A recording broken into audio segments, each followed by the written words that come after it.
नमस्कार। जय श्री राम। आप सभी दोस्तों का मेरे YouTube चैनल में स्वागत है। आज मैं एक इम्पॉर्टेंट टॉपिक पे बात करने वाला हूँ। वो विषय है कि मनुष्य का भटकाव क्यों होता है, मनुष्य जीवन भर भटकता क्यों।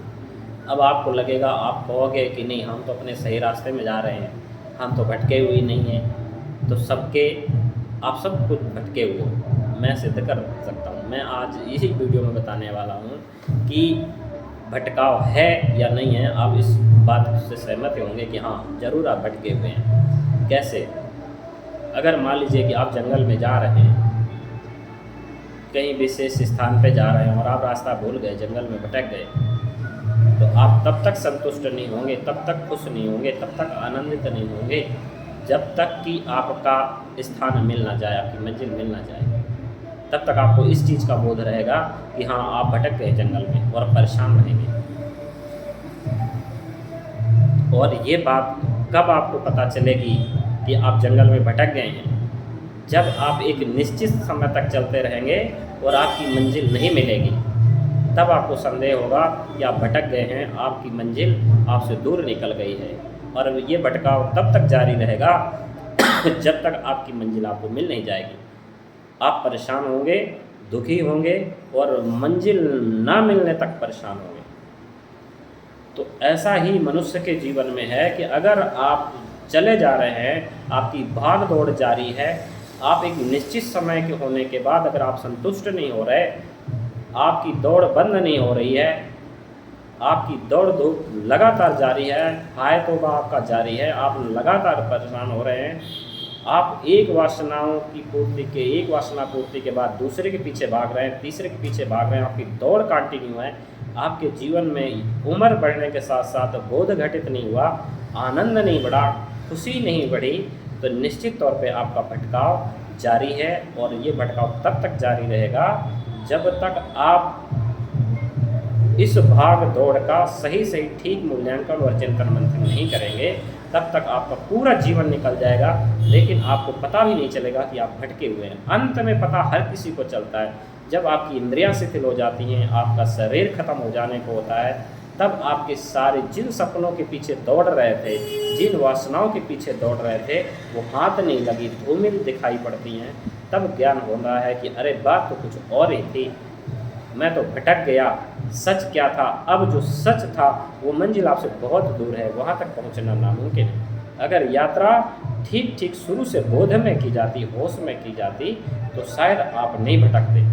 और आपके भटकाव का मुख्य कारण क्या है, उसमें मैं आज आपसे बात करने वाला हूँ। कि जो भटकाव का मुख्य कारण है, वो मुख्य कारण ये है कि परमात्मा की बनाई इस पूरी सृष्टि समष्टि का जो स्वरूप है वो द्वैतमय है। हर चीज द्वैत में, आपके पैदा होते ही हर चीज द्वैत में दिखाई देती है। जैसे माता और पिता, नर और नारी, ऐसे हर चीज में आप देख लीजिए, आग और पानी, शुभ अशुभ, लाभ और हानि, पवित्र और अपवित्र, ऊपर और नीचे, दिशाओं में, हर जगह अगर आप देखेंगे, रंग भेद में देखेंगे, तो आपको अमीर और गरीब, ऐसे जितनी भी पूरी प्रकृति, पूरा सिस्टम ही ऐसा है, द्वैतमय है। जबकि असल में उसका मूल स्वरूप अद्वैत है। एक ही सिक्के के दो पहलू हैं। नर और नारी में कोई अंतर नहीं है। अंदर से तत्व एक है, अंदर से सॉफ्टवेयर एक है, सिस्टम एक है। उसको धारण करने की जो एनर्जी है, जिसको हम आत्मा कहते हैं, वो एक है। तो देखिए, भटकाव का जो मुख्य कारण है, एक तो सृष्टि का द्वैतात्मक संरचना, दूसरा कारण आपकी शरीर की सारी इंद्रियां बाहर की तरफ खुल रही हैं, अंदर की तरफ एक भी नहीं खुल रही। आंख बाहर की तरफ खुल रही है, आंख आप खोलते हो, बाहर की चीजें सारी दिखाई देती हैं। कान बाहर के साउंड को सुनते हैं, अंदर के साउंड को नहीं सुनते। त्वचा बाहर के स्पर्श को महसूस कर रही है, नाक बाहर की गंध को महसूस कर रही है। तो आपकी ज्ञान इंद्रियां सारी बाहर की तरफ खुल रही हैं। तो जिस घर के दरवाजे अंदर की तरफ खुलेंगे, उस घर में प्रवेश आसान है। बाहर की तरफ खुले, बाहर की तरफ चीजें, तो आप अंदर प्रवेश कैसे करेंगे? तो ऐसा ही है, आपकी इंद्रियां सारी बाहर की तरफ खुल रही हैं तो आप बाहर निकल के चले जा रहे हैं, रहते घर के अंदर हैं। पर आप जब भी जागृत अवस्था में जब जागते हैं तो आपकी सारा आपका मन, आपकी चेतना सारी बाहर फंसी हुई है। खुद के अंदर जाने के लिए समय ही नहीं है, आप जा ही नहीं पाते, खुद को देख ही नहीं पाते कि आप कौन हो। समाज ने आपका नाम दे दिया, इस नाम से आप जाने जाओगे। अब नाम को पकड़ कर बैठ गए कि आप ये हो, जबकि नाम क्या है? आपका आइडेंटिफिकेशन है इस मॉडल को पहचानने के लिए। आप लाला राम नहीं हो, आप रामू नहीं हो। ये तो मॉडल को पहचानने का एक स्वरूप है जिससे पहचाना जाए। सामाजिक व्यवस्था है, मनुष्य की सामाजिक व्यवस्था है। असल में आप क्या हो? असल में आप आत्मा, जिसको ईश्वर का अंश कहा गया, और आप ही पूरे सारे समष्टि के अंदर आप ही हो। एक ही तत्व पूरे आत्मा ही पूरे विश्व चराचर को धारण करके व्याप्त है। सारा सिस्टम अद्वैत है, अंतर तत्व एक ही है। तो आपको ठीक ठीक इस चीज का बोध हो जाए कि सारी सृष्टि अद्वैत है, उसके दो स्वरूप नहीं है, तो आपका भेद रूपी संसार सारा मिट जाएगा। जो आपकी मन की संरचना, आपके मन का विकास द्वैतात्मक सृष्टि से हुआ है, वो अद्वैत का बोध हो जाने से द्वैत वाला भाव, द्वैत का जो संसार है वो मिट जाता है। आपकी दृष्टि सम हो जाएगी। वो सम दृष्टि होने पे आपका मन का जो संसार है सारा का सारा खत्म हो जाएगा। तो जो पहला भटकाव है वो द्वैत और शरीर की इंद्रियां बाहर खुलने का। अंदर अगर खुलती तो आप आपको देख पाते। अंदर खुलती है एक इंद्री, जिसके लिए उस अंदर इंद्री कौन सी खुलती है? मन अपने अंदर देख सकता है, अंतर्दृष्टि देख सकती है। उस देखने का माध्यम क्या है? उसकी जो कुंजी है वो है ध्यान। साधनाएं, बहुत सारी साधनाएं जो संत हमें बताते हैं, उन साधनाओं के माध्यम से आप अपने अंदर उतर सकते हैं, वरना दूसरा कोई उपाय नहीं है। और जब तक आप अपने खुद के स्वरूप को नहीं जानते, अपने अद्वैत स्वरूप को नहीं जानते, तब तक आपका भटकाव पूरा जीवन बना रहेगा। आपकी यात्रा सांसारिक पदार्थों का संग्रह करने के लिए नहीं है। आप अपने आप में पूर्ण आप पैदा हुए हो, कंकड़ पत्थर इकट्ठा करने के लिए नहीं पैदा हुए। हाँ, पुरुषार्थ करने की जरूरत है, जीवन जीने के लिए साधन जरूरत है, लेकिन होश पूर्वक। जितनी चीजों की जरूरत है वो सहज कर्म से आ जाती है, उसमें हाथ पैर पांव पीटने की जरूरत नहीं है, रात दिन पागलों की तरह दौड़ने की जरूरत नहीं। सब कुछ खुशी खुशी आनंद में करने की जरूरत है, सब कुछ बेहतरीन तरीके से करने की जरूरत है। तो अगर आप जीवन भर पैसा के पीछे, शोहरत के पीछे, यश कीर्ति प्रतिष्ठा के पीछे भाग रहे हैं, आपकी खुशी नहीं बढ़ रही, आपके बोध नहीं बढ़ रहा, आपके अंदर तृप्ति नहीं आ रही, आपके अंदर ठहराव नहीं आ रहा, तो निश्चित आप भटक गए हैं। इस चीज़ का ठीक ठीक मूल्यांकन करना जरूरी है। और समय रहते अगर मूल्यांकन हो जाए तो आपको जीवन का सार समझ में आ जाएगा और आप सफल हो जाएंगे।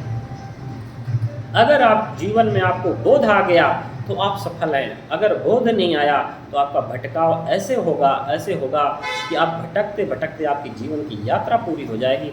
आपको कुछ भी लास्ट में पता चलेगा कि बहुत बड़ी ठगी हो गई, बहुत बड़ी भूल हो गई, जिसको सुधारा नहीं जा सकता, और आपकी यात्रा वापस अंत में वैसे ही वैसे चक्कर पे आ जाएगी, वैसे सर्किल पे आ जाएगी। तो पहला मुख्य जो भटकाव है वो अद्वैत का और इंद्रियों का बाहर खुलना, अंदर की तरफ ना खुलना।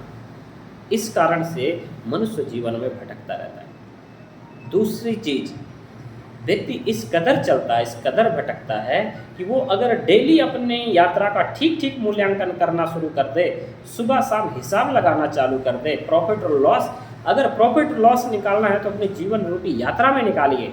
और ठीक ठीक आपको पता चल जाए, ठीक ठीक हिसाब लगाना शुरू हो जाए, तो आप पाएंगे कि आपका जीवन बेहतर होता चला जाएगा, आप सही और गलत का मूल्यांकन कर पाएंगे। तो मैं ये चीज़ है कि व्यक्ति के जीवन में जो भूल है उसका तीसरा कारण, हर व्यक्ति को लगता है कि मेरी यात्रा सही है, मैं जो कर रहा हूँ एकदम सही कर रहा हूँ। वो किस कारण से होता है?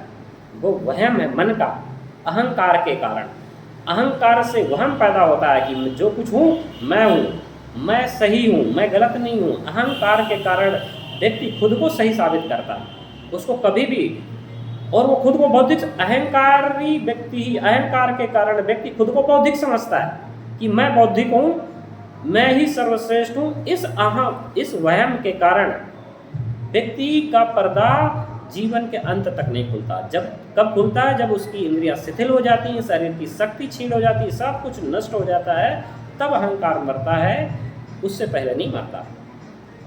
तो परमात्मा ने इतनी जटिल संरचना बनाई है कि उससे पार पाना ये उसी की मर्जी है। इसीलिए लोग कहते हैं सोई जाने जहि देव जनाई, ठाकुर की इच्छा से ही ये चीज़ें संभव है। तो संत जन कहते हैं कि सत्संग करिए, सत्य का साथ करिए। और सत्य क्या है? सत्य आपका स्वरूप है जो आनंदमय है, खुशियों से भरपूर है, उसका आदि अंत नहीं है, अनंत है। तो आप खुद को पहचानिए, आप अपने भटकाव को रोकिए और समझिए कि भटकाव हो रहा है, सही जा रहे हो, नहीं जा रहे हो। जीवन में खुशी बढ़ रही, उम्र के साथ साथ खुशी बढ़ती जानी चाहिए, बोध बढ़ता जाना चाहिए, आनंद बढ़ता जाना चाहिए। अगर ऐसा हो रहा है तो आपकी यात्रा सही हो रही है। बस आज इतना ही, धन्यवाद।